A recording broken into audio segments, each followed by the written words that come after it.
శంకర్ గారు, ఒక ప్రధానమైన ఇష్యూ అండి. చంద్రబాబు నాయుడు గారో లేకపోతే ఎల్లో మీడియానో మనకు ప్రధానంగా చెప్పే అంశం ఏంటంటే, చంద్రబాబు నాయుడు గారు ఎక్కడికి వెళ్ళినా అభివృద్ధి అభివృద్ధి అని ఏవో మీటింగులు పెట్టి చెప్తూ ఉంటారు. విజన్ అంటారు, ఉద్యోగాల కల్పన అంటారు, పరిశ్రమలు వచ్చేసాయి అంటారు, లక్షల కోట్ల రూపాయల పెట్టుబడులు ఆల్రెడీ వచ్చేసాయి అని అంటారు. ఇవన్నీ ఒకటి, అంటే ప్రజల్లో ఒక పాజిటివ్ ఇది తీసుకెళ్లడానికి చేస్తున్న ప్రయత్నం.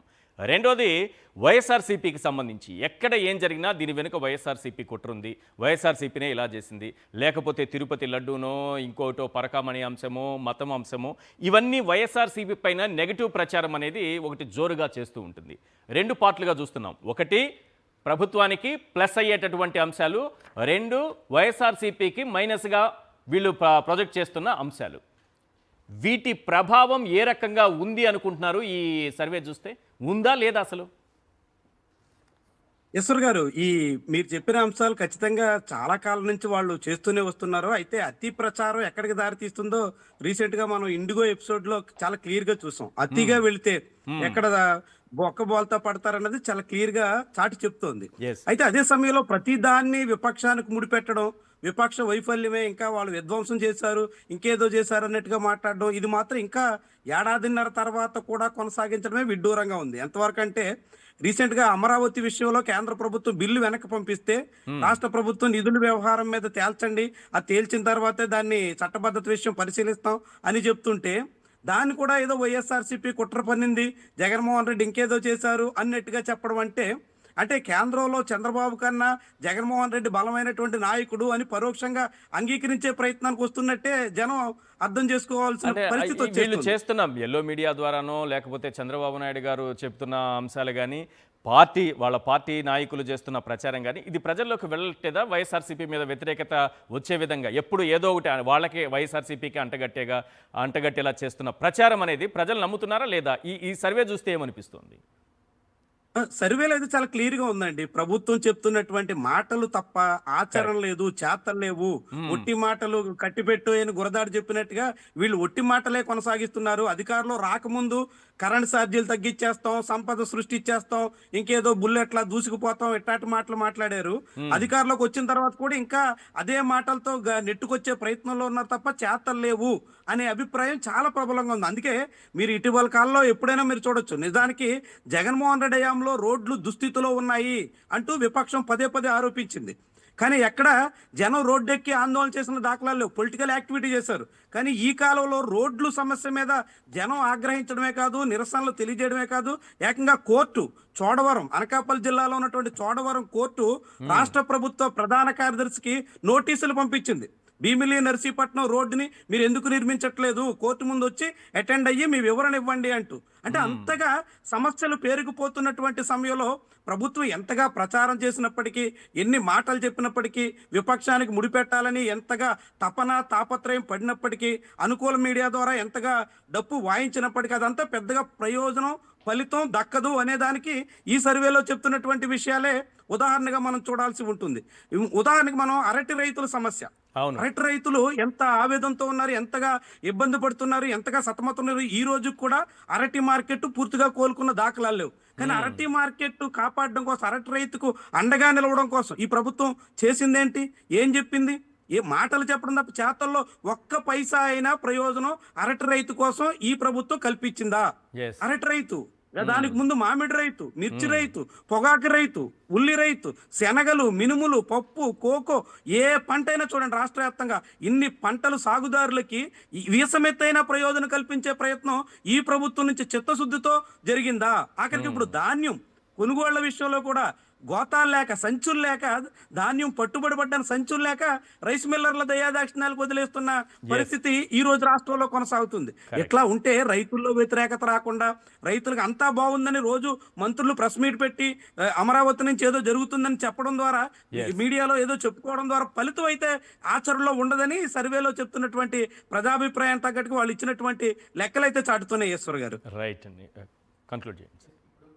ఇప్పుడు మీరు ఒక 6 అంశాలు ఏదైతే తీసుకున్నారో ఈ 1 అవర్లో, 6 అంశాల్లో క్లియర్గా చూస్తే యువతకు ఉద్యోగాలు, వీళ్ళు ఏమన్నారు, ఉద్యోగ కల్పన చేస్తాం, ఆ కల్పన చేసే లోపు నిరుద్యోగ వృత్తి కింద నెలకు 3,000 ఇస్తామని.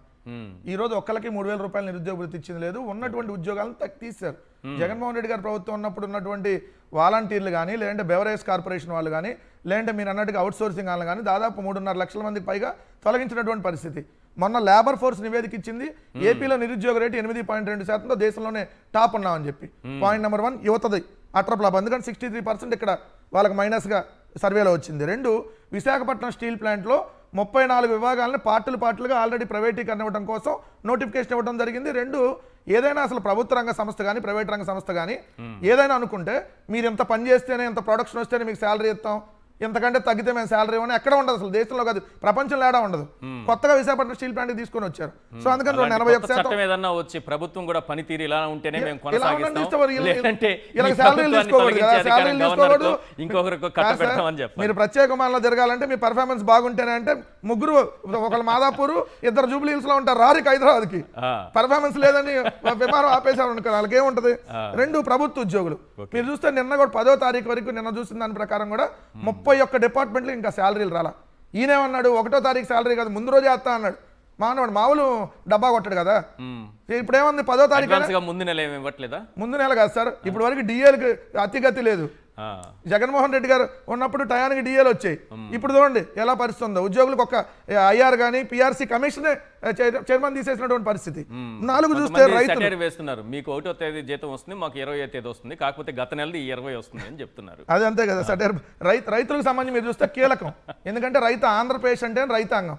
జగన్ గారు ఉన్నప్పుడు రైతు భరోసా కానీ వాళ్ళకి సంబంధించి గిట్టుబాటు ధర, అక్కడే రైతు భరోసా కేంద్రంలో కొనుగోలు చేయటం, మీకు ఏ పంట వేయాలి, ఏ దిగుబడి, ఏ ఎరువులు వాడాలి, ఏ పురుగు మందులు వాడాలి మొత్తం ప్రభుత్వం దగ్గరుండి చేయబట్టి నడిపించేది. ఇప్పుడేంది రైతు భరోసా కేంద్రాలు తెలుగుదేశం వాళ్ళకి కొన్ని చోట్ల ప్యాకెట్ స్థావరాలుగా తయారైనాయి. ఇంత దారుణమైనటువంటి పరిస్థితి ఉంటే రైతులకు ఒక్క పంట గిట్టుబాటు ధరను ఏమంటాడు, మీరు వరేయొద్దు, పత్తి దగ్గరికి వెళ్ళి మీరు పత్తి వేయొద్దు, పొగాకెళ్ళి మీరు పొగాకు వేయొద్దు, ఏమేయాలి ఇంకా ఏ పంట వేయాలో ఈయనే చెప్పానండి, లేకపోతే ఏ పంట దగ్గరికి వెళ్తే ఆ పంట వేయొద్దు అంటున్నాడు. మరి ఎట్ట బతుకుతాం, ఈయన వరానం తింటలేదు కాబట్టి వరేయొద్దంట.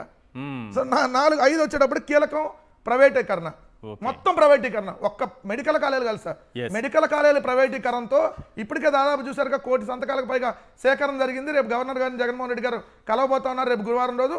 2వ పాయింట్ రోడ్లు ప్రైవేట్ పరం, మీకు పోర్టులు ప్రైవేట్ పరం చేస్తా ఉన్నారు. ఇక్కడ కీలకంగా టూరిజం హోటల్స్, రేపో మాపో రుషికొండ మొత్తాన్ని ప్రైవేటీకరణ చేస్తా, ప్రైవేట్ వ్యక్తులకి మనుషులను ప్రైవేట్ వాళ్ళకి అమ్మేస్తున్నారు P4 లో. అలానే భూములను అమ్మేస్తా ఉన్నారు 99 పైసలకి. ఉన్న ప్రభుత్వ సంస్థలు ప్రైవేట్ వాళ్ళకి ఇస్తా ఉన్నారు. మరి కీలకమైన ఇయ్యే కదా. 2 గంజాయి విపరీతంగా పెరిగిపోయింది. 79% గంజాయి ఈ రాష్ట్రంలో నడుస్తుందని చెప్పి 79% అని చెప్పారంట. మరి 100 రోజుల్లో కంట్రోల్ చేస్తా అన్నాడు. రోడ్లు చూస్తే పాలు పోస్తే అదే తోడుకునేటట్టు ఉందని, అదే ఆ గుంటల్లో తోడుకునేటట్టే ఉంది పాలు. రోడ్డు మీద అయితే పాలు తోడుకోవడానికి రావు కదా, గుంటల్లోనే తోడుకోవడానికి వస్తాయి. ఏది ఆ గుంటల్లో పోతే మళ్ళీ శుభ్రంగా స్పూన్ తోనో గ్లాస్ తోనో తీసిపోసుకునేటట్టే ఉన్నాయి వాళ్ళు చెప్పినట్టుగా. సో ఎంటైర్ వీళ్ళ పరిపాలన చూస్తే మొత్తం అట్రప్లాప్ అనేది 3వ ఆంధ్రప్రదేశ్ ఈ ఎన్నికలు జరిగితే అన్నదే దీని సారాంశం. ఏం చెప్పండి, ఇప్పటికిప్పుడు ఎన్నికలు జరిగితే ఏం జరుగుతుంది? కొద్దిగా లేటుగా జరగాలి సార్, వాళ్ళు కూడా పోవాలంటే కొద్దిగా లేటుగా జరగాలి కదా, కూడా పోవాలా జరగవు. రైట్, ఈ సర్వే ప్రకారం చూస్తుంటే ఇప్పటికిప్పుడు ఎన్నికలు జరిగితే 113 నుంచి 115 మంది అసలు గెలిచే అవకాశం ఉంది. ఇందాక మన జర్నలిస్ట్ శంకర్ గారు చాలా కీలకమైన పాయింట్ చెప్పాడు. చంద్రబాబే మళ్ళీ 40 మంది ఎమ్మెల్యేలే, 40 ఫస్ట్ హాఫ్ దఫా 60 చెప్పినట్టున్నారు, తర్వాత 48 మంది. మొన్న కూడా మీ 48 మంది CMRF చెక్కులు ఇవ్వట్లేదు అన్నారండి. ఎమ్మెల్యేలు ఏం చేస్తున్నారండి, CMRF చెక్కులు ఆ వ్యాలిడిటీ అయిపోతాయి 3 నెలలు పోతే, చెక్కు చెల్లదు కదా, అంటే 3 నెలల నుంచి వాళ్ళ దగ్గర పెట్టుకుని ఇవ్వటం లేదనేటువంటి వాళ్ళు చెప్తున్నారు. ఎందుకు? ఉప ముఖ్యమంత్రి ఏం చెప్పాడు, సంవత్సరం ఒక్క నిమిషంలో ముగిస్తా. ఉప ముఖ్యమంత్రి ఏం చెప్పాడు, షీజ్ ద షిప్ అన్నాడు. సంవత్సరం దాటిపోయింది, గత నవంబర్లో షీజ్ ద షిప్ పోయింది, మళ్ళీ వచ్చింది, మళ్ళీ పోయింది. బియ్యం 2 దఫాలు ఆడికి పోయినా తెలియదు. ఈయన హైదరాబాద్ టు గన్నవరం పొద్దున వస్తున్నాడు, బ్రేక్ఫాస్ట్ తెలంగాణలో చేస్తాడు, మధ్యాహ్నం లంచ్ అక్కడ ఆయన మంగళగిరిలో చేస్తాడు, మళ్ళీ సాయంత్రం స్నాక్స్ చేయడానికి ఈయన పోతున్నాడు. మరి ఇంతకంటే ఏం కావాలి, ఆయనే చెప్పాడు పోలీసులే ప్యాకెట్ ఆడిస్తున్నారు, హోంమంత్రి ఫెయిల్ అయిందని. వాళ్ళే చెబుతున్నారు. ఇక మనకి ప్రజల అవసరం నోటితో చెప్పించే అవకాశం లేకుండా చేస్తారు, వాళ్ళే చెబుతున్నారు. ఇది అట్లా వాళ్ళే చెప్పకుండా చేస్తున్నారు.